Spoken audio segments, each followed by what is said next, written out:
Not the two mics, do you? Yeah, actually, cool. Whenever you're ready, Mark.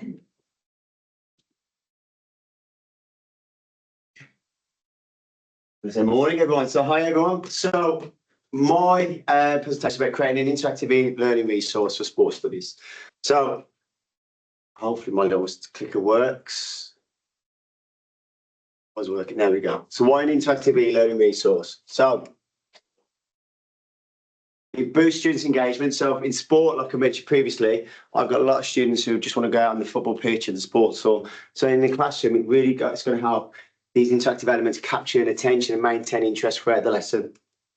It provides learning flexibility so students can access the materials anytime, anywhere at their own pace.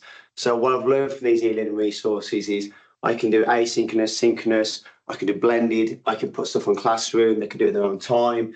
So when I did this piece of work, I had quite a few learners missing. I think I had 8 out of 15. So the other learners had their own time to complete the work and hand it in. But it also helps develop digital literacy. So we know learners are really adaptable on the computers and so forth, but it helps me help them gain the valuable tech skills alongside their sports leadership knowledge. So what was my resource? So my resource was, I did a Loom video. I did basically Google Classroom resource. So what did I do with that? Nice and simple. I did a clear explanation on a Loom. I embedded it into Google Classroom. So the learners had direct assignment for easy access. I then added the practice set, which is designed to apply the concepts for the assessment. So I wanted it to have the assessment of the leadership activity, the piece of work they're due in the 9th of May. And then I wanted them to have a bit of reflection. Why did we do it? Why is it going to help them in their piece of work? So the rationale behind my research. So I use these 3 resources here: Horn and Baker and Staker, Yusuf, Chatty and Shonona, and the Google for Education. So the Loom allows educators to create short and easy digestible content and instructions, clarifies complex topics which foster stronger teaching student connections. Google Classroom practice sets offer an interactive task within real-time feedback. So within the Google sets, which I'm going to show you shortly, there's AI involved, and also I can mark them as well, but straight away it fosters that feedback straight away for the learner, and it allows them to adapt their responses, prompting a deeper understanding. So the tool was a Loom video, which independent review, and the Google practice sets. But together, these tools foster an active student sense of teaching while streamlining instructional delivery and assessment. Teacher learning embedded. I wanted active engagement, which the task prompting in the Google Classroom and participation. I wanted a formative assessment. I wanted to track their learners and myself to be able to track the progress and give timely feedback and adjust the instructions based on their student responses. So once I looked at the marking, they can know where they need to work, when they need to revise or what they need to learn. But also myself, where some of the open-ended questions I can mark and I can sit with that learner and help them. I can see where they're struggling or where they're progressing. But also with the blended learning, it's a directed teaching within the digital tools to create a more flexible hybrid learning environment. So this is my 5-minute lesson plan. So people work at the college all know these brilliant pieces of work here, the 5-minute lesson plans. So why did I choose a blended learning? So as you can see there, the main intent was to evaluate the impact of internal psychological factors in the leadership and the individual. I use a Google Classroom practice set and a case study at the end. So once they've done the practice set and the task are set, there was an assessment and assessment for learners, a case study where they could read on their own time, answer the question. So myself and I create a PowerPoint presentation. There's a Loom video on the practice set, and then they had Chromebooks and they can use the mobile phones as well. But why did I choose a blended learning model for this level 3? Because the demands above theoretical understanding and applied knowledge for different units. The course requires a flexible, student-centered approach, and independent learning, differentiated instruction, and ongoing formative assessment. The blended learning model, which combines traditional face-to-face teaching, whereas the digital and asynchronous resources met the needs effectively with all the learners. And so the Loom's video, which is basically an instructional video, and the Google Classroom practice sets help assignment and an essential role for the delivery of that. And I found it really flexible and really helped me keep and engaging with the learners. The laws and legislations. So I was away in Boston when you guys looked at this. I really had a real good look at these laws and legislations, and just 2020 is one of the ones I looked at. Scaling up the digital education offers a broader toolkit of pedagogy strategies, technology platforms, and learning engagement methods, enabling institutions to enhance the design, delivery, and accessibility of online programs. Sport is a lot of roles now in sport are computer-based. Most of my learners now looking at video analysis, sports science, all these kind of things. And sports got this ethos where the more on the football pitch and the sports, so us as members of staff are always using our computers, and digital skills are vital now. And we really want to get our learners getting involved in, again, VR headsets, all these little tools that's going to help them advance. But the ones I covered and the ones I really looked at, added on to that, was the General Data Protection Act 2018, which protects students' personal data and ensures data security, privacy, and proper data handling. Equality Act 2010, ensuring that the resources are accessible for all learners, including those with disabilities and special education needs. Within my group, I've got no learners with needs, but I always want to make sure that I've looked into that policy and legislation. Copyright Designs and Patents Act 1988. I want to make sure that any videos or any in videos I had has not got any copyright, and so I can use them effectively. The Children and Families Act 2014, again, SEND. I have no learners in my course, but maybe in future, because I know in our level 1 program we have got learners who have got specific needs. If we use this in another group, I want to make sure that I understand those. The Health and Safety at Work Act. So e-learning platforms and activity must be safe to use. So we need to make sure that these platforms are safe to use and the learners are safe online. Keep Children Safe Act. So, apologies, I've missed my thing. So this was my actual tool. So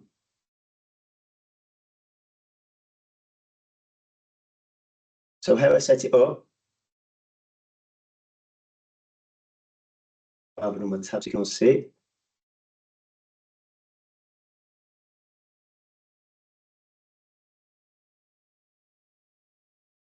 Teams is useful. You can see on your screen as well, can't you?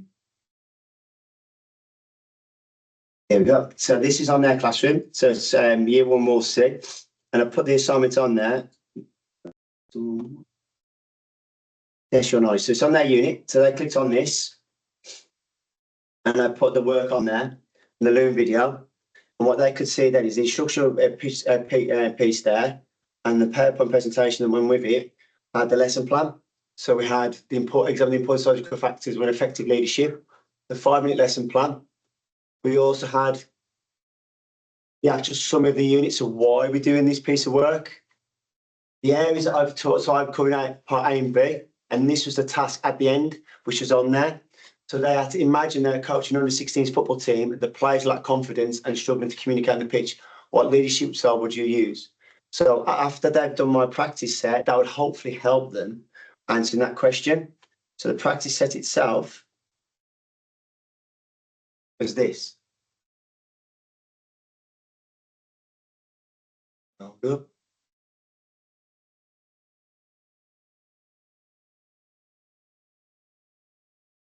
So it's a series of questions and a couple of open-ended questions. So we use this resource. Last week myself and Ricky was with Carl Brown in a CPD session. That's where I got inspired as well. It was a great tool. So all these multiple choice questions basically have an answer given to them already, so they get instant feedback. So we were looking at the 4 styles of leadership. Then they had to fill in the blank. Give an example where a coach might use autocratic leadership style. So again, this is one I mark. But the nicest thing about this tool here, when we set one up, you can actually set it up for individuals. So as I mentioned, SEND or learners with specific needs, I can adapt those questions to suit those individual learners.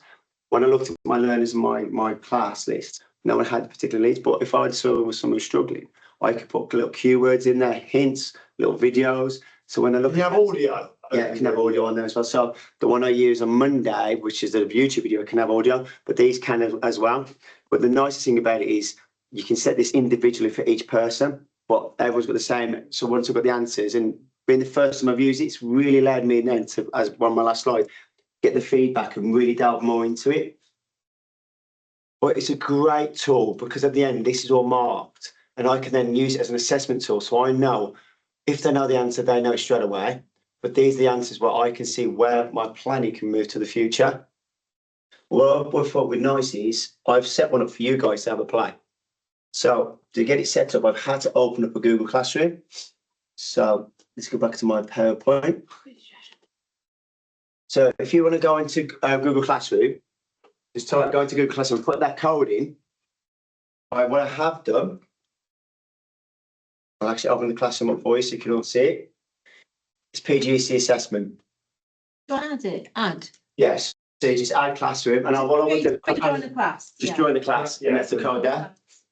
And what's it called? So on So there, it's the plus top right hand corner. What's the class code? I can't see. the class code is DK Oh my God. HC. I'll put it bigger for you so Yeah. you can also Yeah, thanks, Mark. Thank you.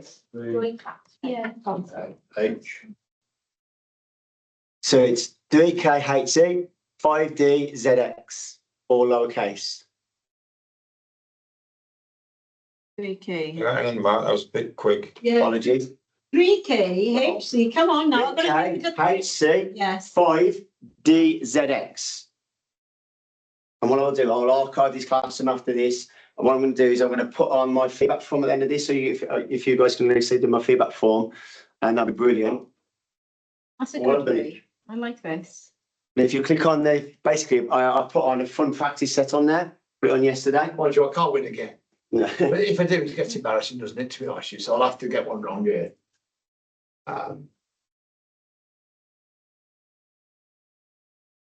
If Imogen's I on get that there. wrong, the tallest animal. You see numbers coming up. Oh, I don't know this one. Next. There you go. Right. Refresh that. I don't know. If you answer it quickly, do you get extra marks? No.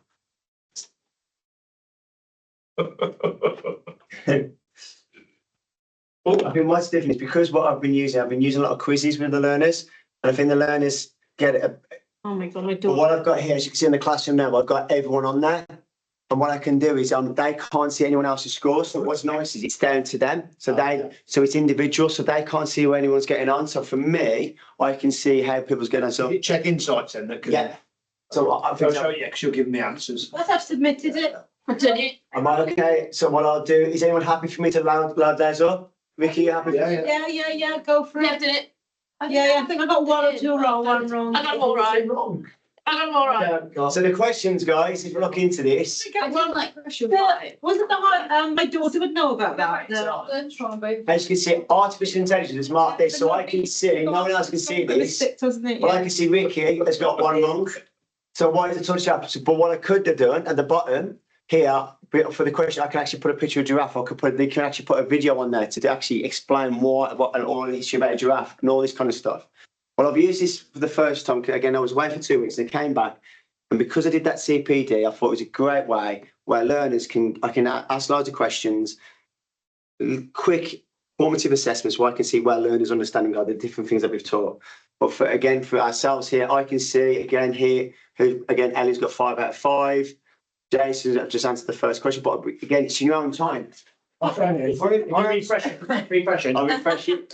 I know that you gave up after giraffe. I answered all 5. I've done it. I answered all 5, but Refresh it. But again, this is people for me, I can set this as homework or I can set it in a classroom. You can do it in your own time, but it allows me then to see where people are.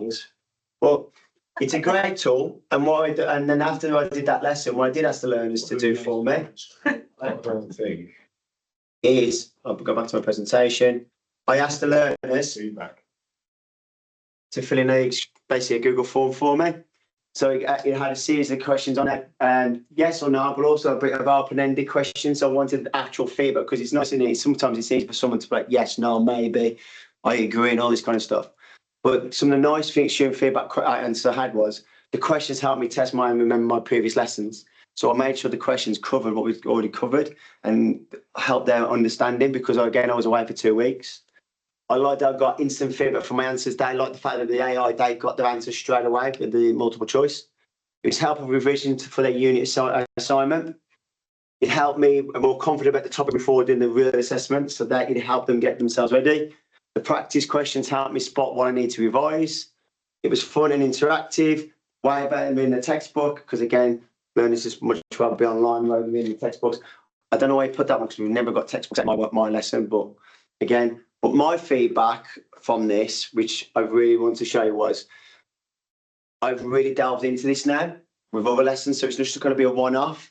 So I set this one up for my observation I had about it on Monday, where I've gone a bit further with it. So I did a video tool. So on that practice test, you can do a video tool. So on there was this one here is basically a psychological skills training program, which is on YouTube, where we actually share this video with all our learners on Classroom. What I decided to do is rather than just share it, I want to ask them to answer questions with it, because it's easy when we put a video on there, so all right guys, watch this, it's going to help you. But I put 5 multiple choice questions on there for them to answer. And then really it's on Classroom, and it really helped me to understand where they are. Stealing your thunder a bit. Apologies about that, Vicky. I made my own video. Did you make your own video as well? Oh, this is video from So YouTube. this was the video one, which again for me I've worked on moving forward. So it's my own feedback and learning. So this was the one we did the other day. Welcome to the Sports Science Hub's guide to everything you need to know about the fundamentals of psychological skills training. We will help you understand the 3 stages of the psychological skills training: cognitive, somatic techniques, and So maximum. But as you get to, for example, on 58 seconds, if I stop that on 58 seconds, so it goes through the phases, and then that would then pause, and then I'll ask them the question. So I said that I put the question in, and I created a multiple choice, and the right answer is that one. So they don't see the right answer. They've got a series of options to click. But I put all this in on my lesson plan. But I'm going to do a series of these throughout, obviously between now and the end of the year. And this is what I'm really going to delve into. But it's a great way where I've got these parts where psychological skills, what is a PST? So which phase of PST is learning strategies and the problem? Those are the 3 options. That's the correct answer. They don't see the correct answer, only me. So that I know where they are. And then it goes cognitive theories and all this kind of stuff. But I did it as part of a start, one of my first icebreaker activities on Monday. And when they came at the lesson, I asked them, so guys, do you like that task? And they really gave me some real good positive feedback, saying it's a bit different to quizzes.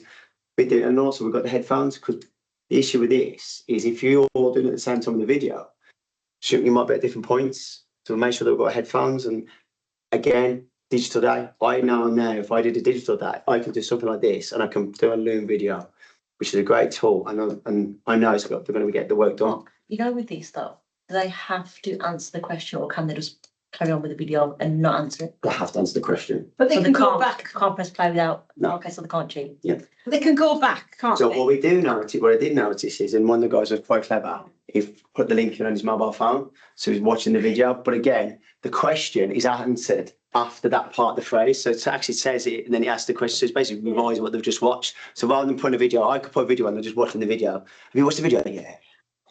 Just watching to get the answer. They want to watch, they need to watch the video to get the answer. And I could put as many questions in there as possible, and can link it into other things.